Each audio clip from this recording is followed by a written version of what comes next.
ജൈവ കൃഷിരീതിയിൽ പച്ചമുളക് മുരടിപ്പില്ലാതെ പാത്രം നിറയെ വിളവെടുക്കാൻ പറ്റുന്ന കുറച്ച് ടിപ്സ് പറഞ്ഞു തരട്ടെ. എല്ലാവർക്കും അന്ന ഓർഗാനിക് ഫാമിലേക്ക് സ്വാഗതം. അതിനായി പോട്ടി മിക്സ് തയ്യാറാക്കുമ്പോൾ തന്നെ നമ്മൾ ശ്രദ്ധിക്കേണ്ടതാണ്. മണ്ണ്, ചകിരിച്ചോറ്, ചാണകം ഇവ ചേർത്ത് പോട്ടി മിക്സ് നേരത്തെ നമ്മൾ റെഡിയാക്കി വെച്ചിട്ടുണ്ടാവും. അതിലേക്ക് അല്പം ആറ്റുമണൽ അല്ലെങ്കിൽ എംസാൻഡ് ആയാലും മതി കുറച്ച് ചേർക്കേണ്ടതാണ്.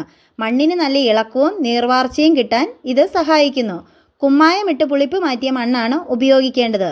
അതോടൊപ്പം തന്നെ ട്രൈക്കോഡേർമ ഇട്ട് സമ്പുഷ്ടീകരിച്ച ചാണകമായിരിക്കണം നമ്മൾ ഉപയോഗിക്കുന്നത്.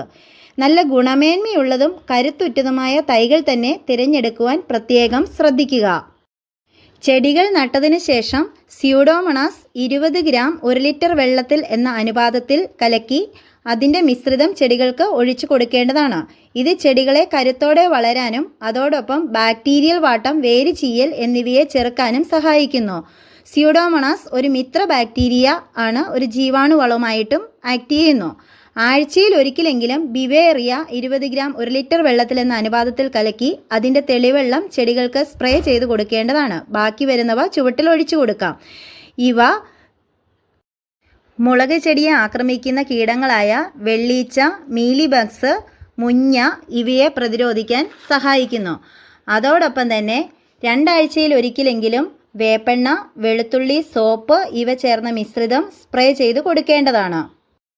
2 ആഴ്ചയിൽ ഒരിക്കലെങ്കിലും 1 സ്പൂൺ കുമ്മായം അല്ലെങ്കിൽ ഡോളമൈറ്റ് ആയാലും മതി 1 ലിറ്റർ വെള്ളത്തിൽ മിക്സ് ചെയ്ത് ചെടികളുടെ ചുവട്ടിൽ ഒഴിച്ചു കൊടുക്കേണ്ടതാണ്. ഇത് മുരടിപ്പിനെ പ്രതിരോധിക്കാൻ സഹായിക്കുന്നതോടൊപ്പം തന്നെ മുളക് ചെടിയുടെ വളർച്ചയ്ക്ക് ആവശ്യമായ കാൽസ്യം സപ്ലിമെൻ്റായും വർത്തിക്കുന്നു. ഇടയ്ക്കിടയ്ക്ക് നമ്മുടെ അടുക്കളയിൽ നിന്ന് ലഭിക്കുന്ന പുളിപ്പിച്ച കഞ്ഞിവെള്ളത്തിൽ 1 കപ്പ് കഞ്ഞിവെള്ളം എടുക്കുക. അതിൽ 1 സ്പൂൺ ചാരം മിക്സ് ചെയ്യുക. അത് ഇടയ്ക്കിടയ്ക്ക് ഇലകളിൽ തളിച്ചു കൊടുക്കുക. ഇത് മുരടിപ്പിനെ തടയുന്നതോടൊപ്പം തന്നെ രോഗബാധയിൽ നിന്നും കീടബാധയിൽ നിന്നും ചെടികളെ സംരക്ഷിക്കുന്നു.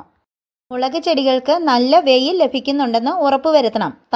തണലത്തും മുളകുണ്ടാകുമെങ്കിലും നല്ല വെയിൽ ലഭിക്കുന്ന സ്ഥലത്ത് നിൽക്കുന്ന ചെടികളിൽ ഇടതൂർന്ന മുളകുകൾ ഉണ്ടാകുന്നതായി കാണാറുണ്ട്. ആഴ്ചയിൽ ഒരിക്കലെങ്കിലും ഏതെങ്കിലും ജൈവ സ്ലറി ഒഴിച്ചു കൊടുക്കേണ്ടതാണ്.